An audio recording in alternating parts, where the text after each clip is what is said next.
let's start. Thanks to Peter. It's quite early, even it was. It's still 10 a.m. So yeah, we're going to talk about message graph mining today. That's using Spark, especially GraphX, which is the graph behind Spark. And Ryan will talk more about data mining. So, present here? Yeah. Okay, so my name is Andy. I'm Lutsat, more known as Lab, as Sam said. I created Wajik, which is just a Java user group. DevOps for Kids, I'm organizing some. And I did some math, CS, I love data, and quite full actually. I'm Rand. So I'm a data scientist. I mean, you didn't call that data scientist 10 years ago. I don't know what you call it. Like, try to explain what bioinformatics was. I used to say it's kind of like statistics and computer science and biology, but like not really any of these things. Anyways, I created a company called Snips where we actually use machine learning to basically predict everything that happens in the world, from crimes to what you're going to do with your mobile phone next. And I guess love data. Oh yeah, follow us on Twitter. It's very important. I've decided that every 1,000th person to follow me on Twitter will get a free dinner at a great restaurant. For real. And follow you when I see that. Okay, so let's start with just a 101 on the graph. That's otherwise it may be quite hard to get. So graph, what is it? It's just a mathematical representation of big data, and big is very important. So how do you define a graph? Is just a set of vertices and a set of edges. And actually, in our talk, we are going to talk about graphs that have a lot of vertices and a lot of the edges. How we can represent a vertex is just an entity that brings some data with it, and an edge actually can also bring some data with it. That's more or less it. When you have this mathematical representation in hand, how could you apply some mathematics on it? Can we just apply some processes on it? It's actually quite hard with the regular databases that we have, like RDBMS, with tables and so on, because it's quite not obvious how you can represent a graph in an efficient manner in the RDBMS, because more or less what you are going to do afterwards when you are going to process the data is doing a lot of in-jogging, self-jogging, which is very time-consuming versus consuming. When we have this mathematical representation in hand, there are a lot of homeomorphic functions that you can apply on it, and the most known one is a dual. A dual is nothing more than that. AJ prime with E prime, E prime, and the V prime is nothing more than that.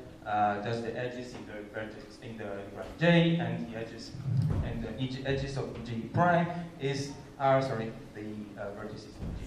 So it's quite important to introduce dual because we are going to talk more about it further on. Okay, so we have the mathematical representation, a view on the graph, which is not a regular one.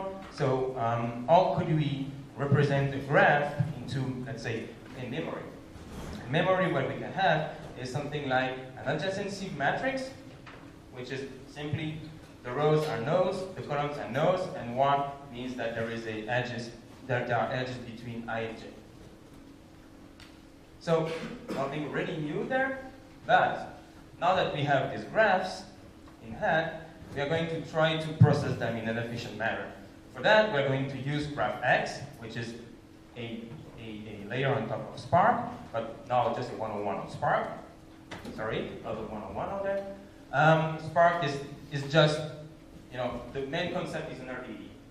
What is this? RDD is just a resilient distributed dataset. It means that you can process a very long stream of data. Let's call it stream. And since it's a stream, it can be represented as a sequence, like in a Scala sequence. And when we have the Scala sequence, what we can do is map, filter, flat map, and all those fancy operators that we are used to. And this is pretty good, because actually the code is very concise and very expressive. not like in Hadoop, for instance, where you have to declare the mapper, the reducer in a very step-by-step manner. So finally, what we have is something like an RDD that loads all the data, or more or less all the data in memory, and then we have a very neat API that can process the data using map to cross the point in the file, and then we can create some vectors, and we can have this logistic regression implemented in 10 lines. Okay, so this is just Spark. I'm not going to talk more about it because there are plenty of other talks that I introduced in a very good manner. So now GraphX. What is exactly GraphX? Just GraphX is an API on top of Spark. And why it's very good, and why we are talking about it today, is that it's because actually you can process graph data, but also regular data. Okay, so it gave the opportunity to process plenty of different representation of the data by using only one technology, right? So you can have a Wikipedia bunch of files, you can process them as text table, and then create the links out of the hyperlinks within them, create some algorithm on top of the graphs, boom, boom, boom, boom. But also you can generate some tables, merge a graph with the tables, and then generate something like a community topic, which are mapping a topic with the community that talks about it.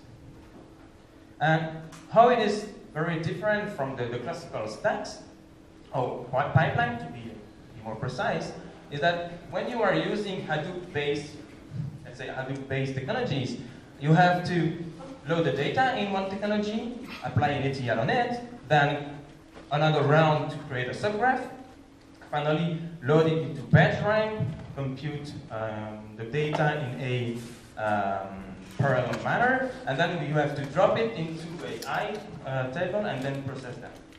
So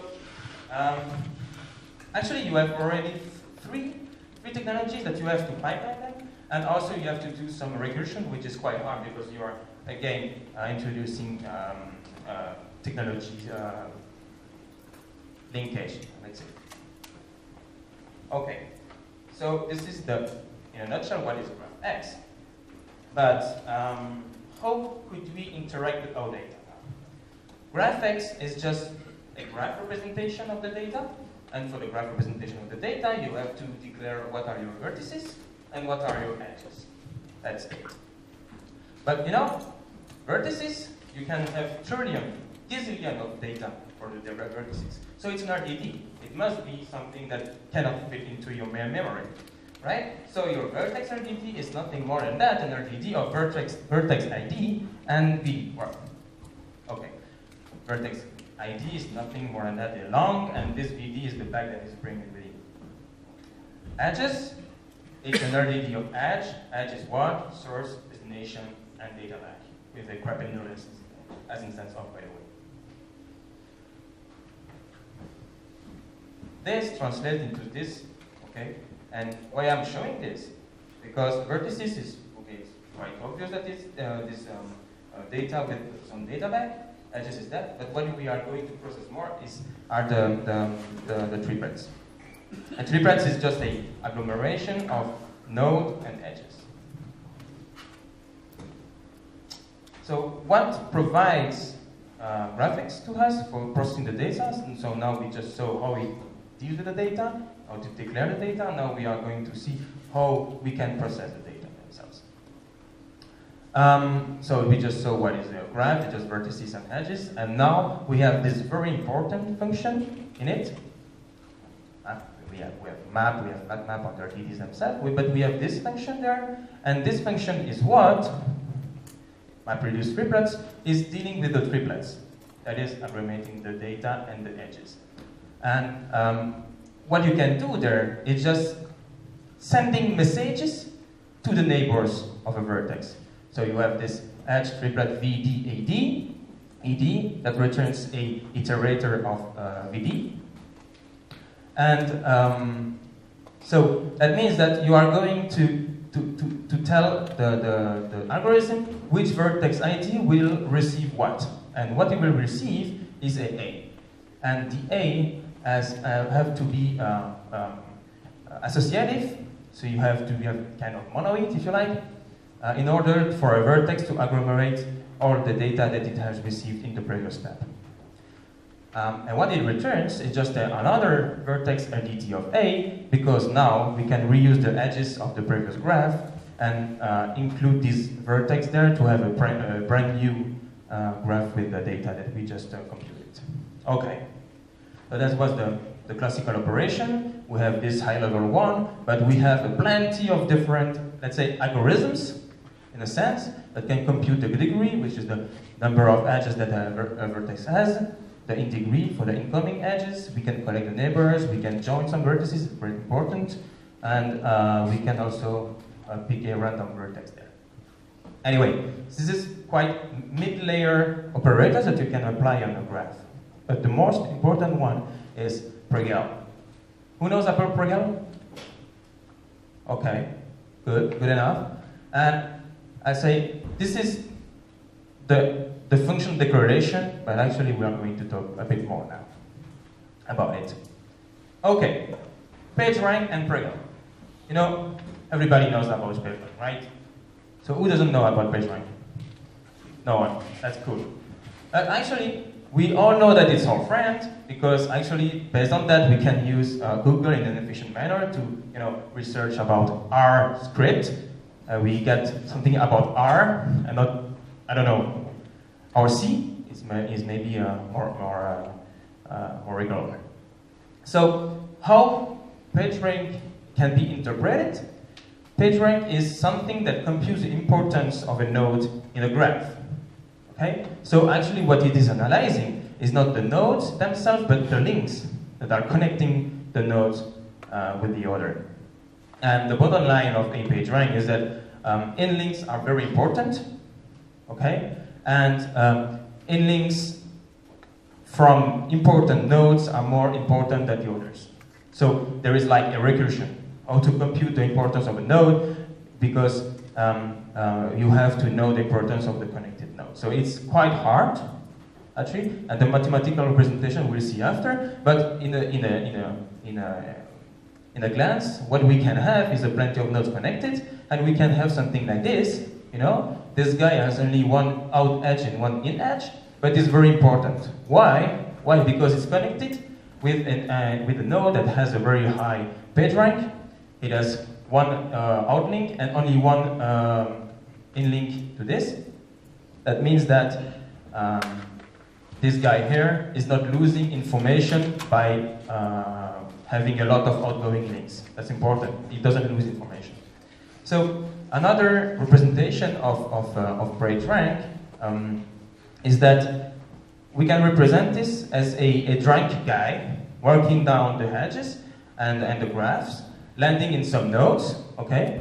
And at a certain node, he can follow one of the outgoing edges that he can see, right? So actually, the importance of a node is no more than that. The probability of this guy, completely drunk, landing into a node at a certain point in time. That means that you have to know the probability of this guy landing into a node which is connected to the current node, and you have to count the probability that this guy will take one of the outgoing edges that will come to me. Okay? But in order to apply some mathematics, to avoid something like web trap, we have to apply some teleportation. So this guy has Doctor Who superpower.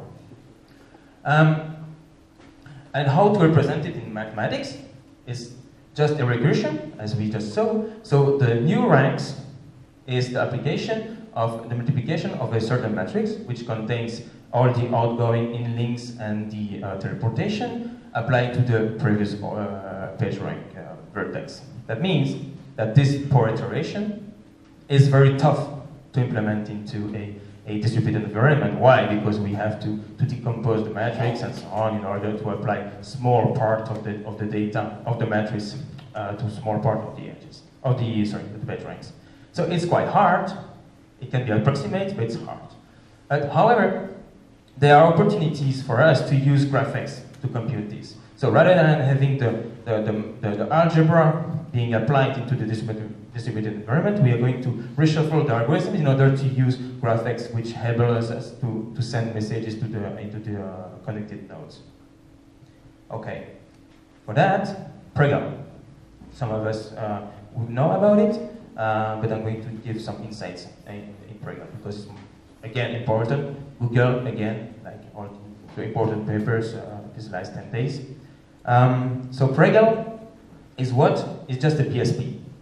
PSP means bulk synchronous parallel. That means that you can have a computation completely distributed, but point by point, right? And we all know about ACA, it's MSP, and actually Petrella is more or less an MSP as well. MPS, sorry. Now, Petrella, how it works. It works with super steps. Super steps I, what we can do at super step I, a vertex can do 3 things. 4, let's say 3 plus 1 thing. Let's say it can use this message that it has received in the previous step. It can apply an algorithm, a function, and it can send message to the neighbors. Actually, in GraphX, you can only send message to the neighbors, to the implementation of GraphX of Petrella, but in Petrella, you can send messages to whatever you want. So this is the 3 operations you can do, and the next one, the 4th one, is just voting himself to stop. So now I'm done. I think I'm done. That means that a vertex can be into an active and an inactive state, and an active state can vote in to halt, but when it receives a message from a step, it reactivates. That means that he thought it was done, but actually it wasn't. It's important for convergence, actually. Okay, so how to implement Petrella in GraphX? Like this. So, more or less 50 lines of code. And that's the beauty of Spark, generally. But we have this MapReduce triples there that can process the new vertex into the next step, right? So we just sending messages to the neighbor nodes. And that's it, just 50 lines of code to implement the whole Petrella framework. Now that we have Petrella in hand, we can compute a page rank. A page rank is nothing more than that. It's a Petrella call of 2 things. Vertex program, sending messages to the other. Computing the current page rank, and send message, which is sending messages only when the iteration is not adding too much to the page rank. So we are almost converging. So yeah, in this case, it's more or less 30 lines of code as well. How we are going to apply it into our network graph. This is something that Ryan will introduce you. Actually, we have a big file of USA network, and how to code it on our data is just calling graph from edges, and we pass the RDD of the edges, and we call page rank graph, and that's it. We pass 5 because sometimes it might not converge, and we are happy with 5, but we can run it with 100 if you like. It's nothing more than just adding nodes to your cluster and paying Amazon.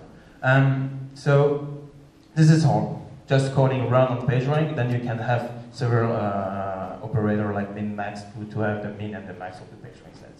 That's it. Okay, thanks. So why is that actually useful? So as you said, Google was built on top of PageRank, so it's an algorithm that's been proven, it's been very useful in most stuff. In our case specifically, what we're interested in is trying to see if we can use these kind of metrics, or like say scoring system, to measure the connectivity of streets in cities that we live in. So for instance, if you look at a city like Paris, it's very different from New York. So what would the PageRank distribution look like for Paris versus New York if you look at each of the streets? So for that, the first thing we need is actual data. So up until I guess a couple of years ago, when this was really mature, getting data about maps was very difficult or expensive.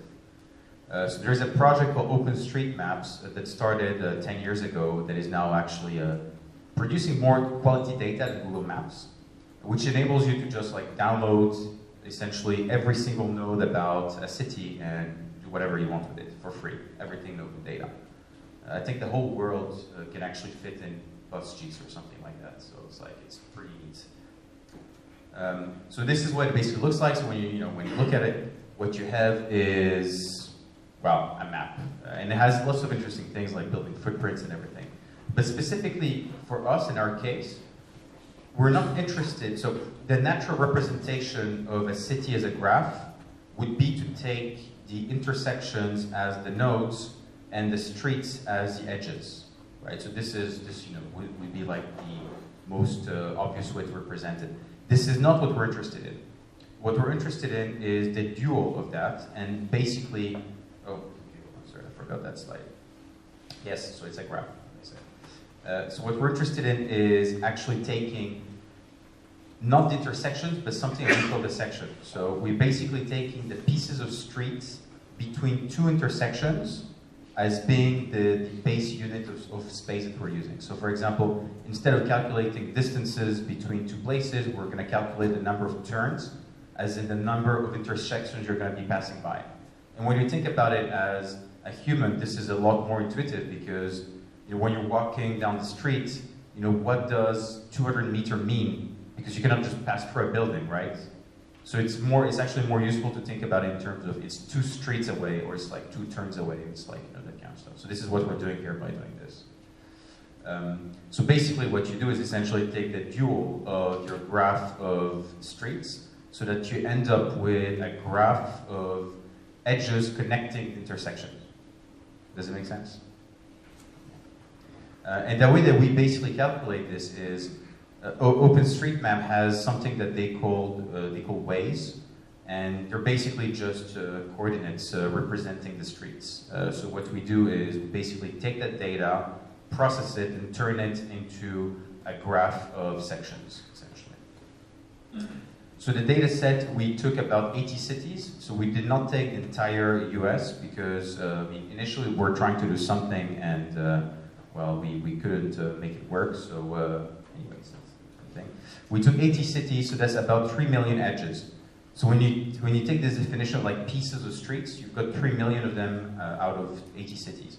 The smallest city has 200 edges, so 200 sections. The largest one, Los Angeles, has 200,000. So you can see the kind of scale up that we have here. 200 edges does not mean that the city is small in terms of area necessarily. It just means that there are very few intersections essentially in that street, which is a pretty good proxy for area in general, but not necessarily all the time. So what is the hypothesis we're trying to do here? Basically what we're saying is that similar cities with similar patterns of roads will have similar PageRank distributions. So what we're doing here is we're calculating the number, basically the PageRank of a given section. So for example here, we would calculate what is the PageRank of this little piece of street here, what is the PageRank of this little piece of street here. The idea being that the higher the PageRank, the more connected that specific piece of street is. And so if you have a distribution which has a PageRank pretty high, then the whole city as in itself might be very well connected within itself. That's basically the idea. So when you look at 2 cities like New York and Chicago, the first obvious thing is they look similar because they're grid systems, which is what you have in the US. So when you look at the distribution, this is basically something you get. So if you take 2 cities, Fort Worth and Philadelphia, they look almost exactly the same.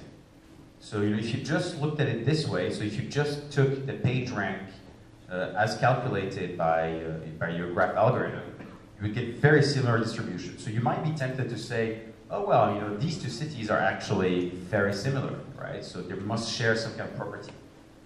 But in fact, this is actually potentially a spurious correlation, because these 2 cities, so if you know them, they're very, very different in reality.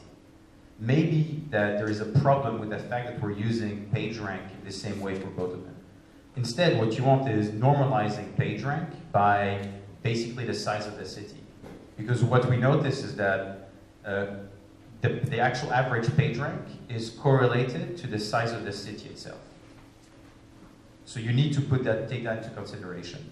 So basically what we did is we counted the number of sections in the street and divided the PageRank values by that to get a new distribution. and it's quite different actually. So when you look at the normalized distribution, they actually don't look the same anymore, right? So sure, I mean, they have roughly a peak around 7 or 8, but if you look at Fort Worth, it's actually bimodal. So these two cities are not the same. And this is important, because when you look at these kind of metrics, you have exactly the same problem as any other statistic. If you don't normalize it, then you're not going to be observing the right thing. So to give you an idea, this is before and after normalization for the Fort Worth. So now the question is, how do you actually compare these distributions?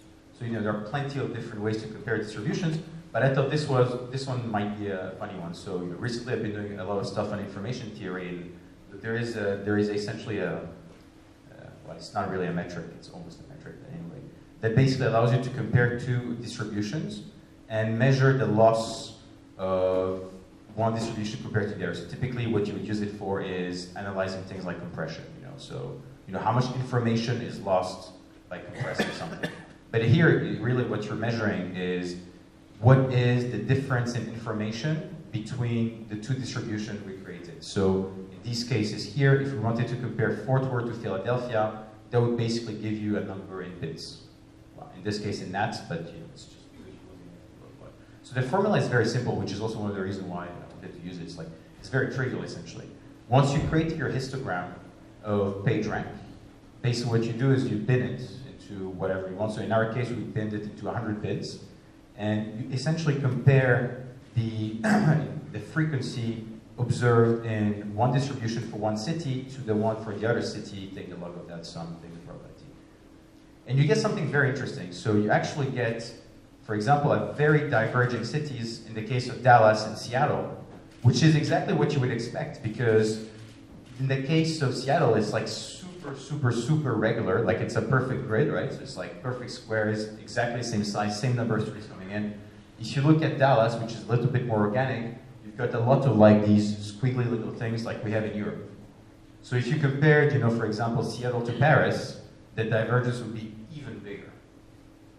And conversely, if you look at cities that actually look very similar, whether it's because they're grids or because they're actually very organic, you're actually going to get a very low divergence score. So this is actually a very good way, potentially, to compare the topology of the streets of two different cities, and from that, be able to draw conclusions. This is just to show you an example of the kind of stuff you can do once you actually calculate these graphic page rank.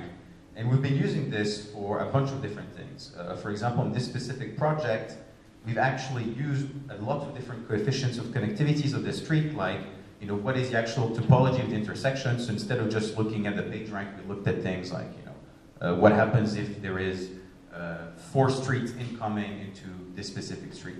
And from that, we're actually able to measure the risk of having a car accident based purely on the way that the streets are connected to each other.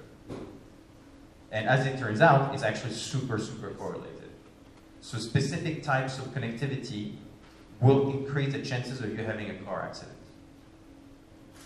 And you can use that for other stuff. So the initial thing we wanted to do here was to try and see if we could predict how fast a disease would spread in a city by looking at how connected that city actually is within itself. So the idea is that if everything's super connected, it's easy to move around. If it's easy to move around, it's easy to transmit a disease. It did not work, which is why I'm not showing it. But I think the idea is fair. It's just, I guess it would require a whole thing. All right, any questions? I have a mic here. We have 10 minutes.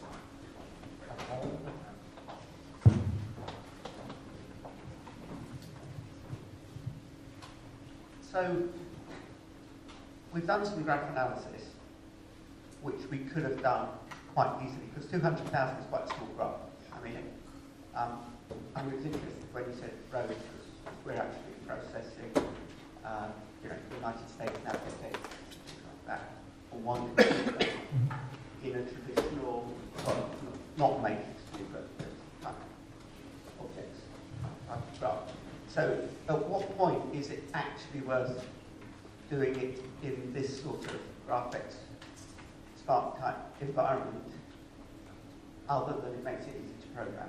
after that? I mean, what about the distributed bit? How is that playing? Actually, to process the data, it took 7 seconds. That's the idea. 4 nodes, 7 seconds. To run 5 iterations of a page rank super steps on the whole 2,000 80 cities, yeah, I can say. But that's the idea, actually. If you want to run a streaming algorithm using it, it's very fast, it's very perfect, efficient. If you want to switch to PostGIS or Record Spatial, it might take hours, actually, to process. Because of this iteration, the self-join process and cross-join that we have to do with the data. What sort of computer resources were you using to do that? Sorry? What sort of computer resources were being used to do that 7-second calculation? The page rank, so you have to send messages to the nodes that are connecting to and so on. So this is the whole page. I'm kind of thinking hardware. And what was it actually running on? Or is it something I don't know? Yeah, actually 4 nodes on Amazon. It was M3X large, so 15 gigabytes of RAM and 4 CPU. Yeah, I might have a cluster of 100 nodes and linking to a process that takes milliseconds. That's the beauty of it, huh? So I think, I mean, here the idea was not necessarily to show that, you know, you could do it on mass scale, but rather to show how easy it would be to scale it up if you wanted to, right? And the only reason why we picked 80 cities is because we were city-centric in the way that we were looking at things. But I mean, we could have just as well put in the entire graph of the US, including all of the, you know, small roads. It would have worked exactly the same, just be more nodes essentially. So scaling from this to even the world, potentially, that would have been interesting. So scaling to the world would have been really trivial. The only actual problem, to be honest, is purely extracting, pre-processing the OSM data into the section data that we needed to calculate PageRank. This is basically kind of like the bottleneck we had to re-implement completely potentially in Spark. That could be a nice project, actually, recreating osmosis in Spark, for those interested. So yeah, but I mean, nothing prevents it. It's like, it's easy.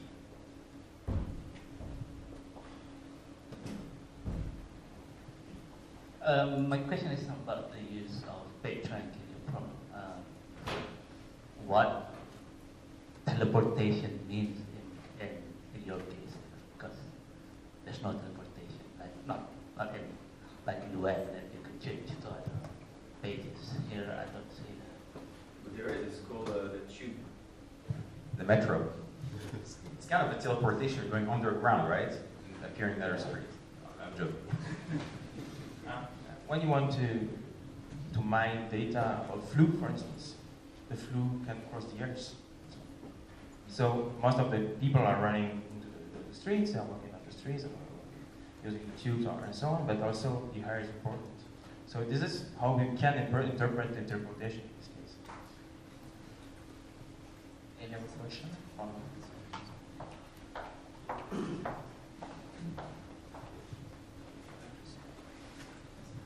Hi, thanks. What did you use the city comparison divergence metric for?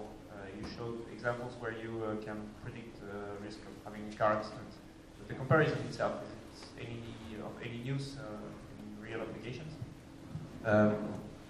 Initially, we wanted to do that in order to basically cluster cities and try to infer properties of things like propagation of diseases based on data from one city that we might not have in the other. So the idea is that, you know, if you've got lots of data about, let's say, accidents in a city, but in another one you have, you know, no open data available, then you would be able to, I mean, hypothetically, to use a model trained on one city for the other one. Which is, by the way, something very important for like real-world problems, like when you look at cities and stuff like that, because there's just no consistent database across all of them. But it's just one way to compare. In theory, you have like lots of things that go into the comparison model.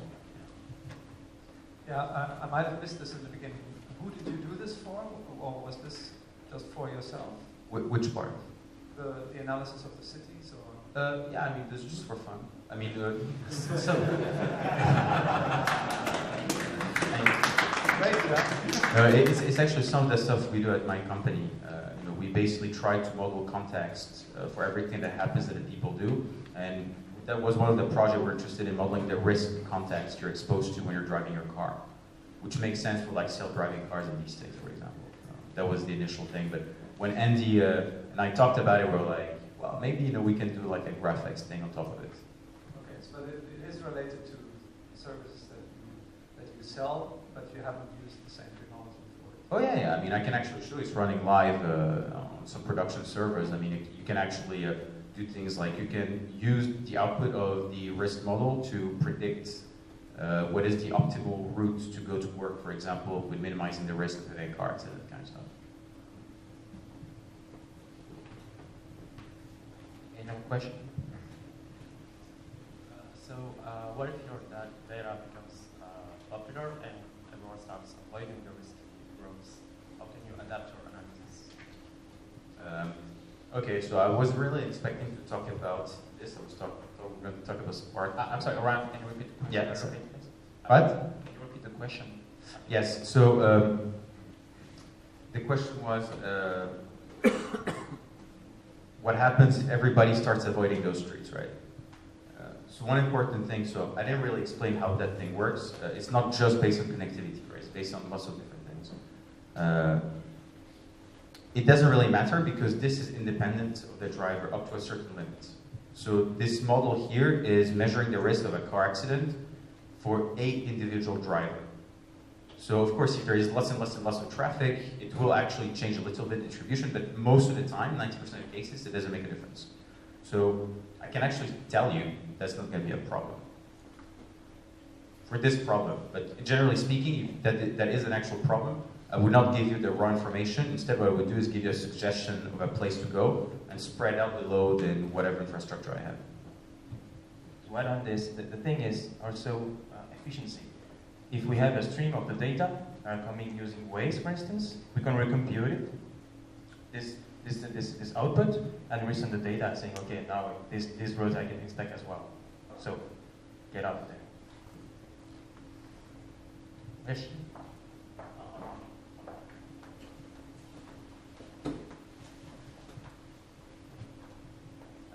Because you mentioned several times about streaming. So what kind of streaming you think about? Is it something like suddenly a part of the road is closed, or some intersection is no longer there, or something like that? It's environmental data, stream data like weather, accidents, whatever. Actually, the roads are not changing that much in a streaming fashion, I'd say.